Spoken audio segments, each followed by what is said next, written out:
मराठी, ते धडक ते धडक. गावरान परंपरेच्या स्वादाला घरगुती मायेचा स्पर्श आणि घाण्यावरील शुद्ध तेलाची हमी, विविध मसाले, तुमच्या जेवणाला देतात परिपूर्णता. याशिवाय आपल्या जेवणासोबत तोंडी लावण्यासाठी सर्व प्रकारच्या चविष्ट आणि चटकदार चटणी आणि एकदम शुद्ध प्रतीचे घाण्यावरील ताजे तेल देखील आम्ही काढून देणार. तर आमच्याकडे विविध प्रकारच्या शेवया देखील खवय्यांचा आनंद द्विगुणितच करणार. महात्मा गांधी विद्या मंदिर समोर विट्याचा राजा कॉर्नर येथे आजच या आणि अनुभवा ओम श्री गुरुमाऊलीची झणझणीत दर्जेदार चव. ओम श्री गुरुमाऊली स्पेशल चटणी, ड्रायफ्रुट्स अँड मसाले, चव जी कायम लक्षात राहील. संपर्क आपल्या स्क्रीनवर.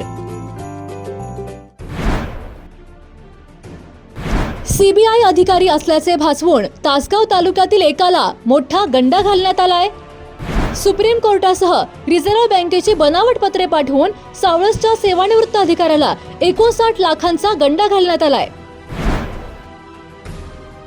तासगाव तालुक्यातील धक्कादायक प्रकारामुळे परिसरात मोठी खळबळ उडाली आहे. या प्रकरणी अजय पाटील आणि दया नायक या दोघांवर गुन्हा दाखल करण्यात आलाय. याबाबत सेवानिवृत्त अधिकारी अण्णासाहेब बाळगोंडा पाटील यांनी या फसवणुकीबाबत गुन्हा दाखल केलाय.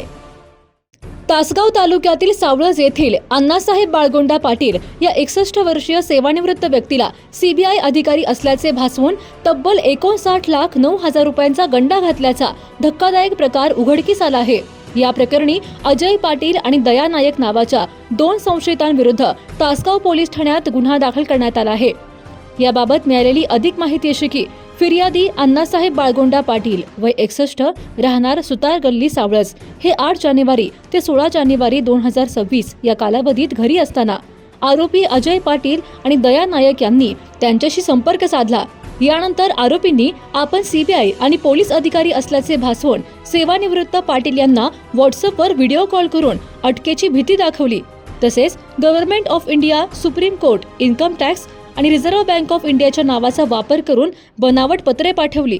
या खोट्या कागदपत्रांमुळे आणि अटकेच्या धमकीमुळे फिर्यादी अण्णासाहेब पाटील प्रचंड घाबरले. याच भीतीचा फायदा घेत आरोपींनी त्यांना पैसे पाठवण्यास भाग पाडले. पाटील यांनी वेळोवेळी आरोपींच्या बँक खात्यावर एकूण 59,09,000 रुपये पाठवले. आपली फसवणूक झाल्याचे लक्षात आल्यानंतर त्यांनी पोलिसात धाव घेतली असून याबाबत गुन्हा दाखल केला आहे. जिओ मराठी, ते धडक